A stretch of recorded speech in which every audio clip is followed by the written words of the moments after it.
पूर्व मुख्यमंत्री हरीश रावत ने ऑपरेशन सिंदूर की सफलता के उपलक्ष्य में काफल पार्टी की दावत का आयोजन किया, जहां आम जन से लेकर खास लोगों ने अपनी सहभागिता निभाई।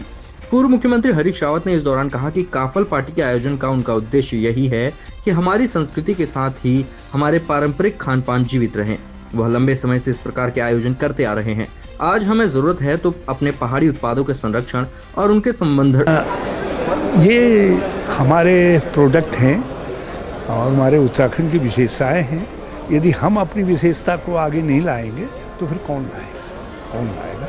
और आज मुझे बेहद खुशी है कि काफल जो यूं ही चला जाता था, और जबकि लाखों करोड़ों लोग होंगे हमारे पूर्वजों से सब इसको खाते आए और इसके कई गुण भी हैं, लेकिन ये यूं ही जो है आज इसका महत्व बढ़ गया। आज यहाँ देहरादून में ठेली लगा करके बिक रहा है, 600 रुपये किलो बिक रहा है। तो मैंने कहा एक बार जो है काफल का अभिनंदन करो, उसको कहूँ थैंक यू काफल। सरकार को क्या संदेश? मसूरी देहरादून मार्ग पर दुर्घटनाएं कम होने का नाम नहीं ले रही है। जहां शनिवार को 2 भीषण एक्सीडेंट हुए तो वहीं रविवार को मसूरी देहरादून मार्ग पर चूना खाला के निकट एक मोटरसाइकिल और स्कूटी में जबरदस्त टक्कर हो गई, जिसमें मोटरसाइकिल युवक को गंभीर चोटें आई, जिसे उपचार के लिए उप जिला चिकित्सालय भेज दिया गया है। पिछले महीने जम्मू कश्मीर के पहलगाम में हुए आतंकी हमले और उसके बाद हुई भारतीय सेना की एयर स्ट्राइक के बाद भारत पाकिस्तान के बीच पैदा हुए तनाव से उत्तराखंड में भी चार धाम यात्रा और पर्यटन पर सीधा असर पड़ा है।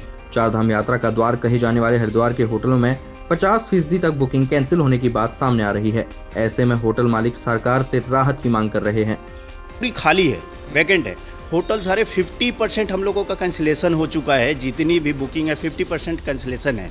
आज हम लोग आराम से बैठे हुए, कोई काम नहीं हमारे पास।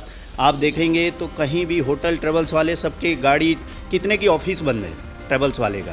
देखिए, जो पंजीकरण केंद्र जो हमने यहाँ पे इस्टेब्लिश किया है, इसमें तो ऑनलाइन ऑफलाइन बुकिंग जो हो रही है वो पर्याप्त मात्रा में टूरिस्ट आ रहे हैं और एवरेजन 2000-3000 आदमी हम हमारे यहाँ पर जो है पंजीकरण करवा ही रहे हैं। भाजपा के कुछ नेता सेना को लेकर अनर्गल बयानबाजी कर रहे हैं, तो वहीं भारतीय सेना ने ऑपरेशन सिंदूर के तहत न सिर्फ पहलगाम आतंकी हमलों का बदला लिया है, बल्कि पाकिस्तानी सेना को भी कड़ा सबक सिखाया, जिसके बाद से देश भर में सेना के सम्मान में शौर्य यात्राएं निकाली जा रही हैं। उत्तराखंड में भी बीजेपी महिला मोर्चा अब सिंदूर यात्रा निकाल रही है, जिसे लेकर बीजेपी राज्य मंत्री मधु भट्ट ने कहा कि सिंदूर महिलाओं के सुहाग का प्रतीक होता है और जिस तरह से आतंकवाद के खिलाफ लड़ाई में हुए ऑपरेशन का नाम ऑपरेशन सिंदूर रखा गया और उसकी शक्ति का भी भारतीय सेना ने प्रदर्शन किया, उससे देश का सर गर्व से ऊंचा हो गया है। इसलिए महिला मोर्चा के द्वारा सेना के सम्मान में यह यात्रा निकाली जा रही है।